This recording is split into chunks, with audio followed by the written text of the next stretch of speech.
पहले हमने देखा कि मुफासा पत्थरों के ऊपर से भागने लगता है। अब मुफासा टाका के आगे निकलने के लिए पेड़ से जंप मारता है, पर टाका उसके पीछे ही था। वो भागते वक्त मुफासा से कहता है कि मुझे हमेशा से एक भाई चाहिए था। वो दोनों रेस जीतने के लिए तेजी से भागने लगते हैं। मुफासा टाका को पीछे छोड़कर रेस जीत जाता है। मुफासा जीतने की वजह से ओबासी गुस्सा होते हैं। ऐशे उन्हें रोकती है। ओबासी ऐशे से कहते हैं कि तुम्हारे साथ जन्म में रहेगा, और वो टाका से कहते हैं कि तुम एक आवारा से हार गए। ये कहकर वो वहाँ से चले जाते हैं। अब टाका और मुफासा अच्छे दोस्त बन जाते हैं और एक साथ रहने लगते हैं। वो एक दूसरे को उनका भाई मानने लगते हैं। हंसते खेलते दिन बीत जाते हैं और वो दोनों बड़े हो जाते हैं। एक दिन सब शेर सोए हुए थे। मुफासा और टाका भागते हुए वहाँ पर आते हैं और सबसे कहते हैं कि हाथी की भगदड़ यहाँ पर ही आ रही है। सब ये सुनकर झाड़ पर चढ़ने लगते हैं। उनको डर कर भागते हुए देखकर मुफासा और टाका हंसने लगते हैं। फिर सबको पता चल जाता है कि वो दोनों इनके साथ मजाक कर रहे थे। एक शेर ओबासी से कहता है कि तुम्हारे बेटों ने परेशान कर रखा है।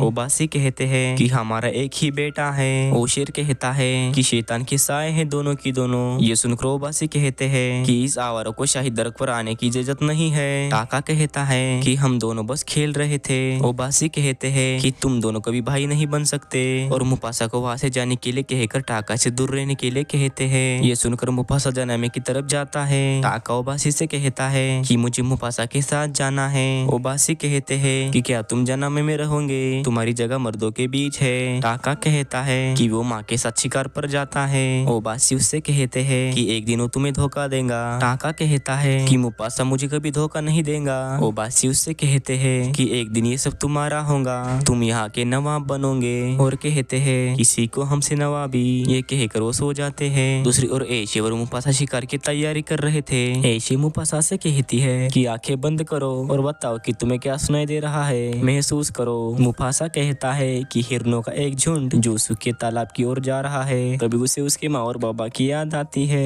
ऐशे उससे कहती है कि तुम्हारे माँ और बाबा को नदी के हर किनारे पर खोजेंगे। मुफासा कहता है कि वो जा चुके हैं, मुझे सिखाने में आपका वक्त बर्बाद हो रहा है। ऐशे उससे कहती है पर वो हुनर है तुम में जो वो किसी शेर में नहीं। मुफासा कहता है कि ओबासी मुझे कभी नहीं अपनाएंगे, मैं कभी उनका अपना नहीं बन सकता। ऐशे उससे कहती है पर तुम मेरे अपने हो, काश ओबासी देख पाते कि तुम कितने काबिल हो। मुफासा कहता है कि मुझ में टाका जैसी उम्मीद नहीं है, मुझ पर राजा बनने का बोझ नहीं है। टाका छुप के उनकी बात सुन रहा था। अब वो शिकार करने के लिए जाते हैं। टाका उनके पीछे जाकर उन्हें छुप कर देखता है। दूसरी ओर दो सफेद शेर वहाँ पर शिकार करने के लिए आए थे। ऐशे उन्हें देख लेती है और पेड़ के नीचे छुपकर मुफासा को छुपने के लिए इशारा करती है। मुफासा छुपते हुए पेड़ की तरफ बढ़ने लगता है और सफेद शेर छुपते हुए भाग कर आते हैं और ऐशे पर हमला करते हैं। मुफासा उन्हें बचाने के लिए उनकी तरफ भागते हुए जाता है और उन सफेद शेरों पर हमला करता है। टाका उन सफेद शेरों को देख डर कर वहाँ से भाग जाता है। ऐशे उसे भागता हुआ देख लेती है। मुफासा उन दोनों शेरों से अकेला फाइट करने लगता है।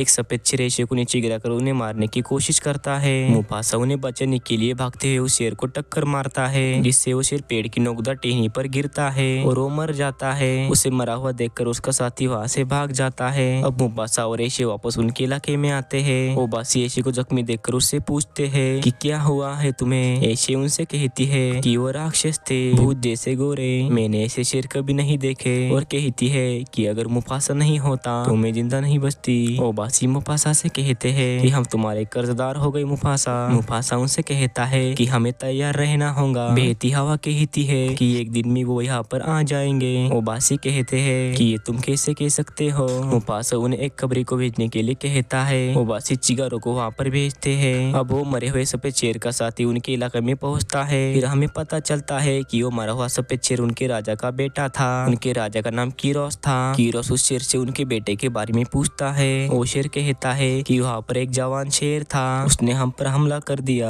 और राजकुमार शहीद हो गए। ये सुनकर कीरोस कहता है कि तुम वापस आ गए, वो भी जिंदा। वो शेर कहता है कि मैं भी लड़ा था, बार बार बचा मौत के मुंह से। उनके बेटे को मरता हुआ छोड़कर आने की वजह से कीरोस उस पर गुस्सा होते हैं और सबको उस शेर को मारने के लिए कहते हैं। सब मिलकर उसे मार देते हैं। चिगारो छुपकर सब कुछ देख रहा था। चिगारो वो सब देखकर डर जाता है और सबको बताने के लिए उनके इलाके की तरफ निकलता है। ओबासी टाका से कहते हैं कि तुम किसी को नहीं बताओगे कि तुम डर कर भागे थे। टाका कहता है कि मैं डर गया था। ओबासी कहते हैं कोई फर्क नहीं पड़ता, हमें शाही खून को बचाना होगा। टाका कहता है कि मैं सबसे झूठ नहीं बोल सकता, ये तो फरेब है। ओबासी कहते हैं फरेब तो नवाबों का हथियार है। है और ये हर नवाब करता है। टाका कहता है मैं नवाब नहीं बस आपका बेटा हूँ। तो चिगारो वहाँ पर आता है। ओबासी उससे पूछते हैं कि तुमने क्या देखा। ओबासी उससे कहते हैं कि तुमने क्या देखा। चिगारो कहता है कि वो हमारी तरफ आ रहे हैं। हमारे हर शेर के बदले उनके 2 शेर है और उनका हर शेर बब्बर शेर है, पर सबसे खतरनाक है कीरोस, उनका बेरहम राजा।